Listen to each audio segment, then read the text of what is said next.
Hey, Kyle, wonderful here again with another wrestling review.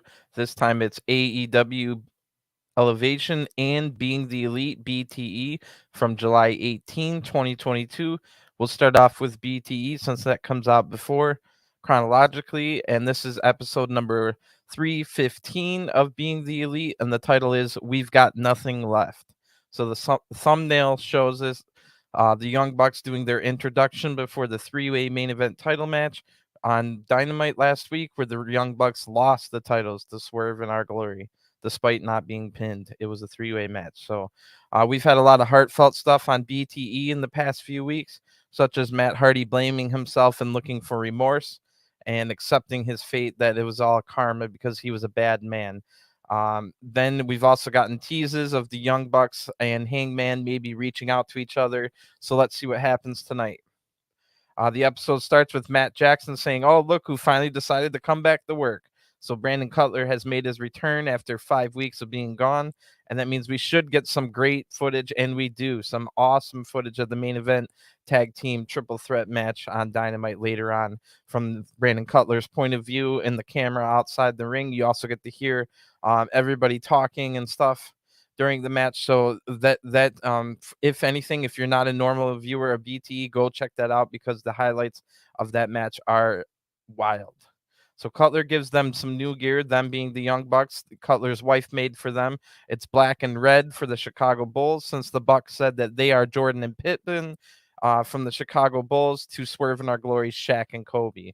So they forgive Cutler for being gone for 5 weeks because of the new gear. They like it. The BTE opening now plays, and we see the Young Bucks traveling from California to Savannah, Georgia. They have to get a connecting flight, and it took 14 hours to get there. Last week, it took 15 hours to get to Rochester. So this is the normal long day for travel for the Young Bucks and Brandon Cutler or anyone else that comes from the West Coast for these shows. That's part of the AEW roster. So Brandon Cutler gets to his hotel room, flips off the cameras, and then we see a bridge in Savannah, and then we go to the arena. So in the arena, before the event, are Trent Beretta and Chuck Taylor, the best friends, and they're looking for weapons so that they can cheat against Wardlow to get Orange Cassidy the TNT title. Swerve and Our Glory walk by, but the best friends ask them if they have any weapons. Keith Lee just flexes his bicep and says, "This is the only weapon I need."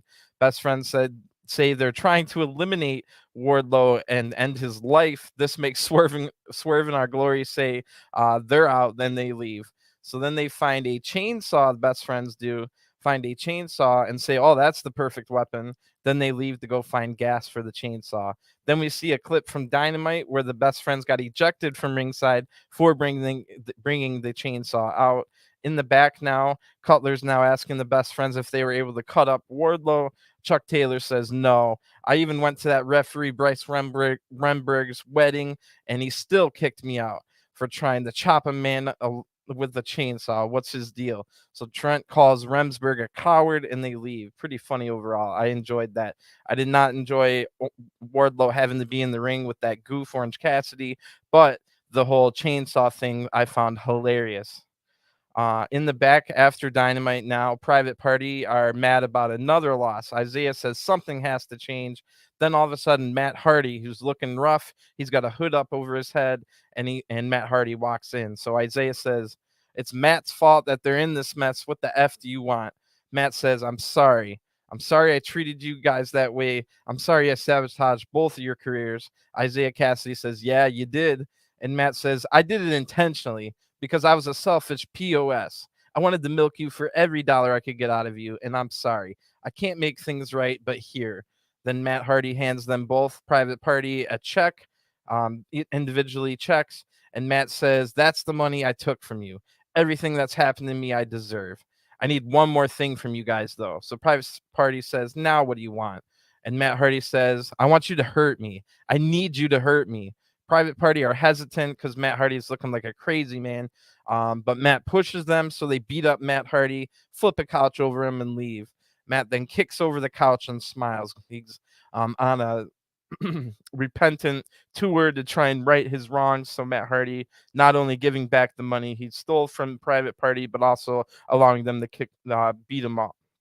So now we see Ryan Nemeth, the Hollywood hunk. He's outside feeding deer and talking to them. So last week we saw Ryan Nemeth talking to his dog. Now he's talking to a bunch of deer. The deer are kind of getting frightened by, obviously, deer don't really like people as much as dogs. But Ryan Nemeth asks the deer if they watch Forbidden Door, what's their favorite Hollywood hunk match, how many hours a week of New Japan do they watch, what's more important, strong style violence or promo skills?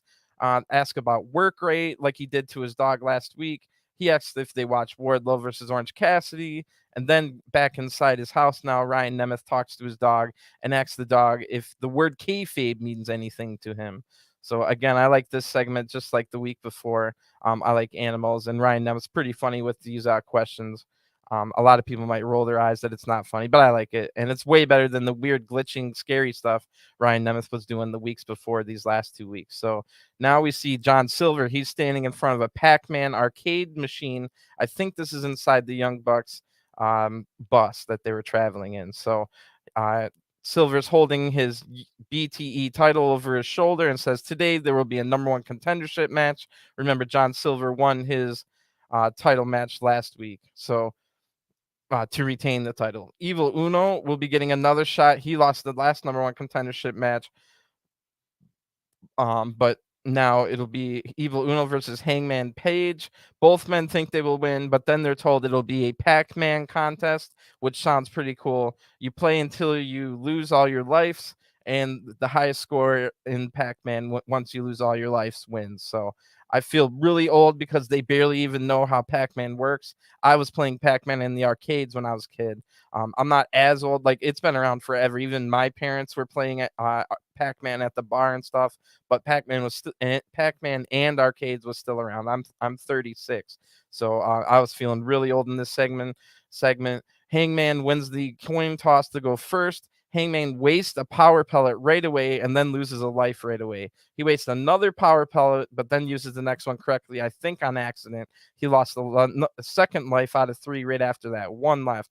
Hangman was terrible and loses his life to get game over with a 2,970 score, which is really bad. So Evil Uno, uh, the video game player himself, even if he doesn't know Pac-Man, could probably beat that number with his eyes closed. So Uno actually knows how to play Pac-Man, but still isn't very good. I would have won this number one contendership match easily. Evil Uno beats Hangman with a life to spare. Uno beat the first 2 levels and finishes with 8,210.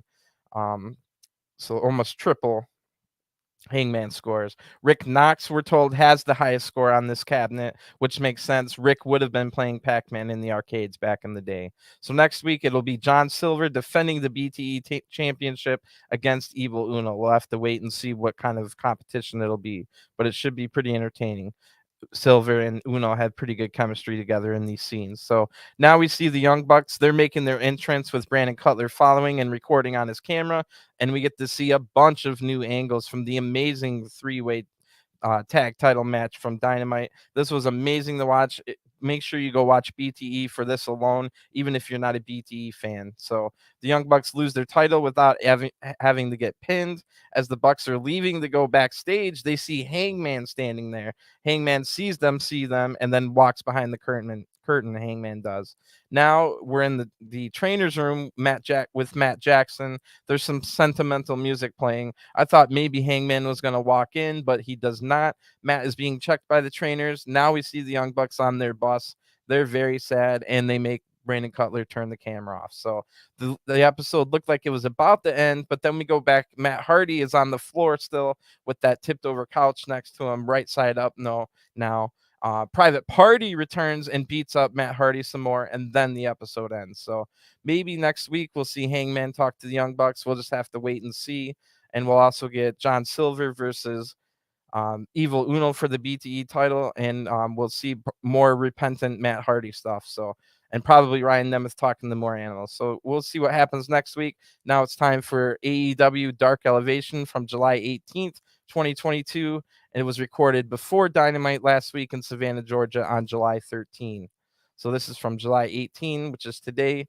And we start with an ad for ROH Death Before Dishonor. That pay-per-view event will be this Saturday, and I will be here. I'm not sure if I'll be right live as it ends because there is G1 that night as well. So I'm gonna have to see how I can plan everything out. But eventually, I'll have the ROH Death Before Dishonor event reviewed up on this channel. So give me a subscribe so you don't miss out. And we're going to get right into action. Bobby Fish makes his entrance to big cheers from the crowd. So this will be Bobby Fish's first match back since losing to Darby Allin on Rampage a month ago. After that match, Darby and a returning Sting attacked Bobby's leg with a chair to avenge Sting, whose leg was attacked the same way by Red Dragon. Bobby Fish has a record in AEW of 15-11 and is 7-6 in singles matches. So don't forget, when Bobby Fish first joined AEW, Kyle O'Reilly was still stuck in NXT, tagging with Von Wagner, of all people, having really lame skits where they're in the woods together. Almost Brokeback Mountain style. I was like, what has happened to Kyle O'Reilly? Thankfully, Kyle O'Reilly got out of his contract and got to AEW soon after that. But if you're wondering where those singles matches from Bobby Fish came from, it was from that point in time. So Excalibur, Mark Henry, and Caprice Coleman are on commentary tonight. No Anthony Ogogo, unfortunately, but Caprice Coleman's always great to have on commentary. And Caprice and Mark Henry have pretty good chemistry together. Excalibur, not the best chemistry with either of those guys, but still pretty knowledgeable. Bobby's opponent, Bobby Fish, will be fighting Blake Lee. He does not have a cagematch.net profile, so I couldn't get you a lot of info on Blake Lee. But Blake Lee is 0-1 overall in AEW and is from the factory. No QT Marshall in sight, however. They say Blake's a good kid, and then they don't know why he would be associated with QT. But Blake Lee's just trying to get on TV and get some training. Why else wouldn't he be with QT? So Bobby takes control early. Bobby Fish does with his superior grappling. He hits a big slingshot senton that has Blake in trouble early. Bobby then hits some forearms, slams Blake into the ropes. That looked pretty nasty. The crowd rallies behind Blake, even though they probably don't even know he's from the factory. And but we're told he's a good kid, so he doesn't really fit the factory mold. So the crowd, despite cheering Fish, is getting behind Blake here, who escapes. Blake escapes the sleeper hold to take control, but Bobby Fish takes control right back, kicking Blake off the apron. That looked really good. Then slamming Blake into the barricade. This spills a little bit of a lady's $9 beer in the front row on that barricade shot. Even Mark Henry's upset about the beer getting spilled because those are not cheap. You can get a whole like 12 pack for $9, and that's only one beer at these kind of events. So Fish then grabs a kick, or Blake was fighting back, hit some elbows and a chop, but Fish grabs a kick attempt and hits a dragon screw leg whip in deep, quickly transitions into a knee bar with a heel hook in the middle of the ring. Blake Lee is forced to tap out. The winner by submission is Bobby Fish, and the crowd cheers for Bobby at the end, just like they did at the beginning. So good to have Bobby Fish back. Decent match there, not very long. That's a theme we'll see throughout the night. So the next one is probably the match of the night because it was the only one that featured AEW talent versus AEW talent, even though there was an unsigned talent in this one. So this one's pretty cool. Not only is Skye Blue back from her injury, but I had just seen Skye Blue's partner tonight, Brittany Blake, on this week's episode of MLW where she beat Zoe Skye. So Brittany Blake has had one match in AEW before, a loss to Layla Hirsch in January on Elevation. Unfortunately for Skye Blue, her rivalry with Nyla Rose picks right back up here, and Nyla Rose's partner will be the person who injured Skye Blue, Marina Shafir. So I'm just going to be straight up with you right here. I can't stand watching Skye Blue get beat up over and over by Nyla Rose. It's uncomfortable to watch, and Skye never gets the upper hand, so it's not even entertaining on top of being uncomfortable to watch. So let's see how this one goes. Skye's last match was on June 3rd when Marina Shafir got super stiff with her and Skye Blue got injured.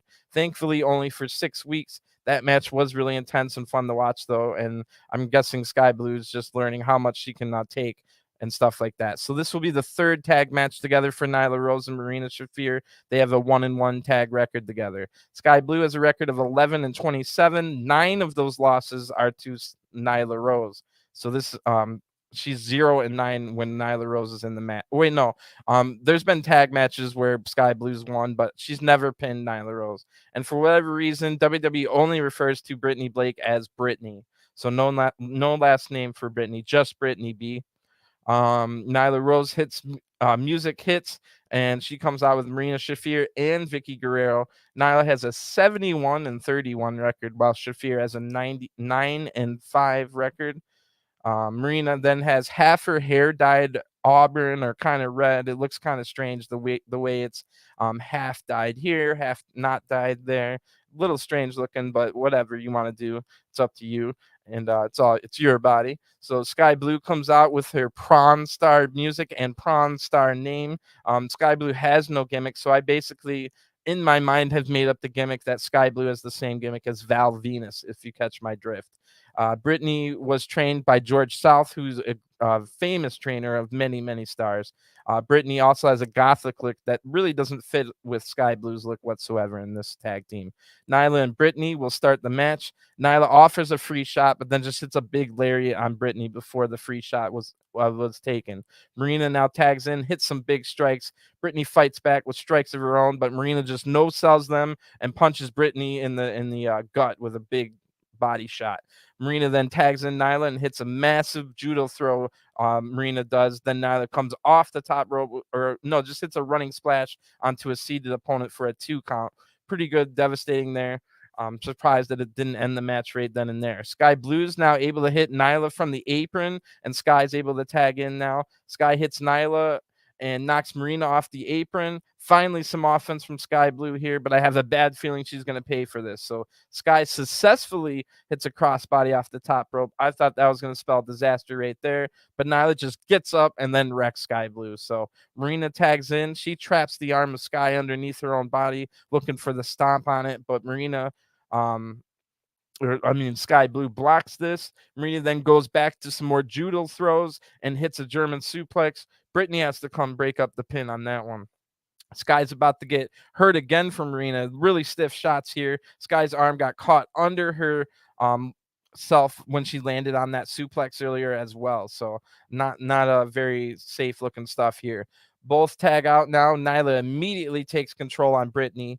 Nyla tags in Marina, then power bombs Brittany, knocks Skye off the apron. Marina locks in her finisher, which is called Greedy. It's a leg bar, arm bar, headlock combo, all leg scissors. And that forces Brittany to tap out. Your winners by submission are Marina Shafir and Nyla Rose, and Vickie Guerrero raises their hands as we see a couple of replays, which is something we don't always see on Elevation. Nyla's music is a lot like Dark Order's music, like super similar. Listen to those two themes back to back and tell me they're not almost the same.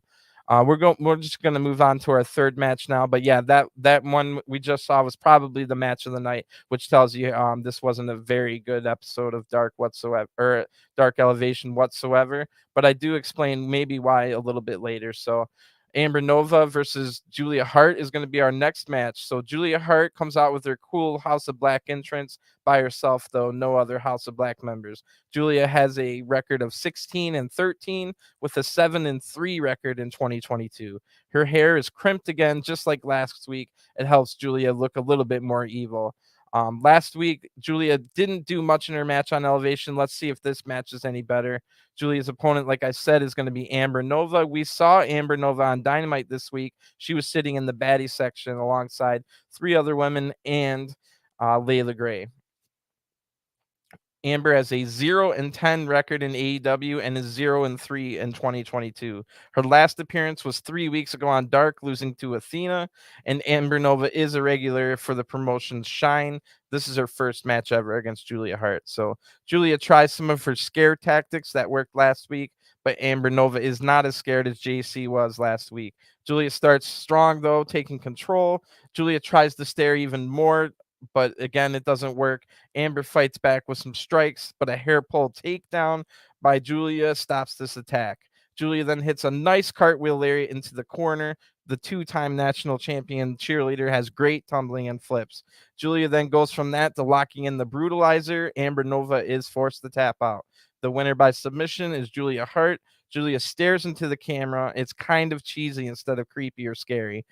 Julia does not show enough aggression in her matches to warrant this being scared of her staring at you. It's just funny instead. You know what I'm saying? She doesn't show enough aggression to be believable as evil and scary yet. So another nothing match, but Julia Hart is only 20 years old. There's still a lot of room for her to grow. However, they do need to let Julia actually wrestle matches. Just hitting 3 moves and making them tap out while only taking maybe 1 bump each match will never improve her wrestling. It will make her stagnate. So they need to definitely give Julia Hart a little bit more in these matches. Another nothing match.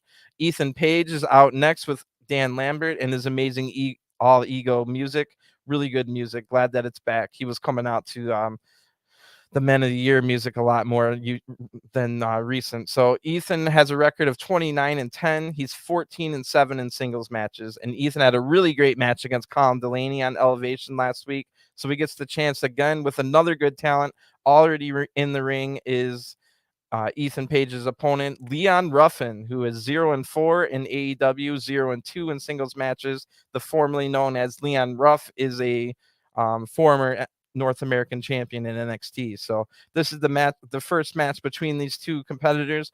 Big cheers from the crowd for Ruffin. Leon starts big, smiles big for all these cheers and starts with the headlock on Ethan. Ethan then shows his strength advantage right away, just throwing Leon Ruffin off with ease. Ethan then works the crowd over for some boos and goes on the attack. Leon is about to use able to use his agility to spring back and forth from the ropes to avoid attacks. I don't think I've ever seen anything like that ever before. And also, great job by Ethan to make his lunging attacks look believable enough for Leon to keep springing from one rope to the other, then through the legs. It was really cool. Leon hits a drop kick and flips off the landing right after that evasion, but Ethan hits a big shoulder tackle to take back control and shut up the crowd who was going wild for that. Ethan mounts for some punches. The crowd's booing even louder, so Ethan works the crowd over for even more boos. That gets a "Let's go Leon" chant from the crowd. Ethan stays in control with a beautiful vertical suplex, best of the night. Ethan then gets the crowd to clap for Leon, the rally behind him, then hits a backbreaker on Leon. Leon fires up now, hitting some strikes and running around, hitting the ropes for more forearms, then a cutter for a 2 count. The crowd went wild for that one. They thought it might be over. The crowd gets even louder now. Leon evades another attack, but then gets caught with the next one. Ethan's about to hit the ego's edge, but Leon gets out of it and rolls up Ethan for another near fall. The crowd once again bought this hard. They were going nuts for this. Ethan then gets up and hits a power slam for a 2 count. The crowd goes wild for the kick out. They love Leon Ruffin here and hate Ethan Page. Leon's in trouble though and tries to fight back. Leon counters the ego's edge attempt again, this time into a sleeper hold, but again, Ethan is way too powerful for that. Gets out, then hits a big boot to the face to counter a springboard move from Leon, and a great looking ego's edge gets the 1, 2, 3. Your winner by pinfall, all ego, Ethan Page. Really good match. Probably, I correct my statement. This was probably the best match of the night, better than the women's match, tag match right before it. Ethan loses a little credit from me by lip singing his theme music at the end. I hate when wrestlers do that, but he is a heel looking for people to hate him, so I guess he's doing a good job. Pretty interesting match in this next one. The Dark Order make their entrance. They'll be represented by Evil Uno and 10, 2 guys that have recently lost their normal tag partners, Stu Grayson and Alan 5 Angels, respectively. However, Evil Uno and 10 have amassed a 4-0 tag record together, all in the last 2 months. So another win here might have them close to the top 5. And all of Dark Order was represented at this Savannah, Georgia event on all 3 of the different shows that they have. So this match here on Elevation, but Anna Jade lost in her hometown to Serena Deeb on Dynamite. Then on Rampage, John Silver and Alex Reynolds lost to the Kings of the Black Throne. So it's up to Evil Uno and 10 here to make sure Dark Order didn't lose all their matches in Savannah. Their opponents will be the Hughes brothers, Terrence and Terrell Hughes. They are twin brothers and the sons of Devon Dudley. They were trained by the Dudley Boys and have a 0-9 record in AEW. All 9 of those matches were at Daly's Place during the pandemic. And that was almost exactly a year ago since they had a match in AEW. So they must have impressed in this match because AEW had the Hughes brothers go to the dark tapings this few days later that were taped over this last weekend. So we're going to see more of the Hughes brothers soon. Mark Henry says he's known Terrence and Terrell since they were little kids. Remember, they are Devon Dudley's sons, and now they are grown up to be 27-year-olds now. So they look great. They've got matching gear and also look in great shape. and Terrell and Evil Uno will start the match. We're told Terrell has the bandana on his right hip while Terrence has the bandana on his left hip. That's the only way to tell the identical twins apart here. Terrell gets a headlock on, but Evil Uno uses his size advantage to easily get out. Terrell then hits a shoulder tackle that has no effect, but the larger Evil Uno knocks down Terrell with a shoulder tackle of his own, right into a Manhattan drop, a face plant, and a stomp to Terrell's hands after that. So 10 tags in now. Great looking belly to belly overhead suplex. Terrence gets the tag now, and 10 lifts him up for a 10-second delayed vertical suplex. Evil Uno tags in and hits a 1-second delayed vertical suplex because their names are 10 and 1, you see. Uno then hits 2 loud chops. Terrence reverses a nice rip, and Terrell is able to kick Uno in the back from the apron. Uno then blocks a suplex attempt, but Terrence counters back. Uno hits a back elbow to avoid another suplex, but Terrell attacks Uno again from the apron. Terrell tags in now and works a headlock. The crowd rallies behind Evil Uno, who's able to escape, but Terrell keeps on control, slamming Uno down, then tagging in Terrence. Evil Uno counters a double team attempt and is able to tag in his partner 10. 10 then hits lariats on both men, then a suplex on one, a spine buster on the other. The crowd's chanting 10 now. Uno hits a DDT to Terrell on the apron, while 10 hits a discus lariat that looked great on Terrence for the 1-2-3. Your winners by pinfall are Evil Uno and 10 of the Dark Order. So let's see if they can get into the top 5 this week after 5 straight tag wins. They go 5-0 all in the last 2 months. We'll have to keep an eye on that. This one was a little interesting. I couldn't do proper preview on this match because on Cage Matches just had Angelico and the Butcher and the Blade versus question mark, and question mark. So a couple of things from that. First, and Angelico is still in the AFO apparently, which actually, if you think about it, Angelico would fit the Los Faction with Andrade and Rush a lot better. I would like to see that happen. So I was also wondering if we would hear Angelico's new theme again, and if the Butcher and the Blade would have to come out to that funny music. That would be funny, but we do not get that. So second thing to note was maybe the 3 question marks have something to do with a new stable, but no, it wasn't on Elevation. So this was just some jobbers that I've never seen before. So anyway, their opponents are James Ryan, Brandon Bullock, and Bryce Cannon, and they definitely look like jobbers. So maybe that stable I heard about was from the Dark tapings and not Elevation. That's my biggest problem with calling the shows Dark Elevation and Dark. It can sometimes get confusing. That's why you really will only ever hear me refer to the show we're watching tonight as Elevation to avoid confusion. So we do get to hear a little bit of Angelico's new music, only about 10 seconds though. Before the Butcher and the Blade's heavy metal music interrupts it. But Angelico just vibes to that music anyway, confirming that he just lives in his own head. Angelico will start the match with Bryce Cannon, who has wild hair and is wrestling in a polo that makes him look like he's working in retail. Angelico starts strong, showing his technical wizardry, working on the arm, wrist, and neck of Bryce. Then quickly the Blade tags in, and the other team tags in twice, but the Blade takes all 3 of them out. Bullock now in and gets out of a power slam, hits a couple jabs on, but the Butcher hits a massive crossbody to counter up charging Bullock. Angelico now tags in. The Butcher and the Blade hit a double team neckbreaker power bomb on Bullock, then take out the other 2 while Angelico applies the Navarro death roll to force Bullock to tap out. Your winners by submission are Andrade Family Office. Easy win here. The only fun thing was in Angelico with the oddball pairing and dancing to the heavy metal music as if it was vibes. So that was the only thing I note here.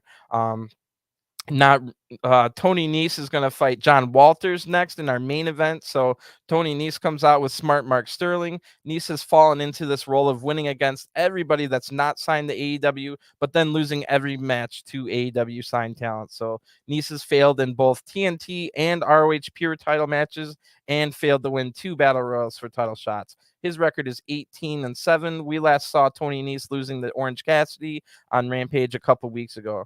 His opponent tonight is 42-year-old John Walters. This will be Walters' AEW debut. And John Walters had a few matches in ROH the last 2 years. And you might also know him as RJ Brewer, which he went by most of his career.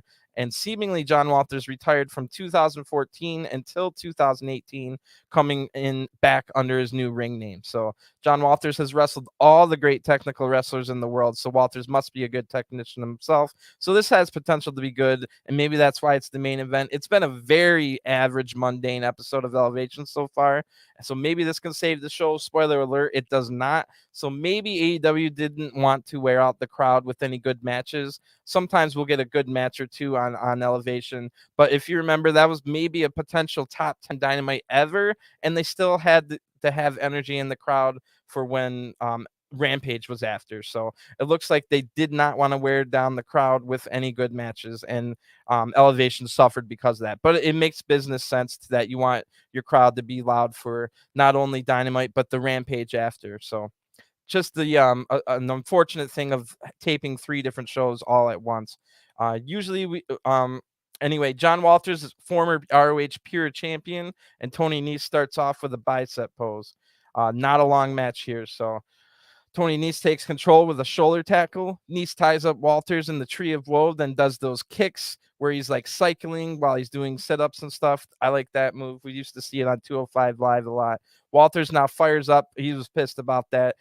He hits some strikes, Walters does, and some deep arm drags and a drop kick. Tony Nese counters with a strike to the throat of Walters, then hot shots Walters across the top rope. Nese back in with a shotgun drop kick to the corner, then the running Nese to the face of Walters, who was sitting in the corner for the 1, 2, 3 short match here in the main event. Your winner by pinfall is Tony Nese. You can absolutely skip this episode of Elevation. There was nothing happened. The only thing of note is the return of Skye Blue from injury, but she was just here to pick up her 10th loss against Nyla Rose. So completely skippable, but make sure you watch BTE, if nothing else, for the amazing different angles that we get to see of the Dynamite main event where Brandon Cutler was filming it from the outside.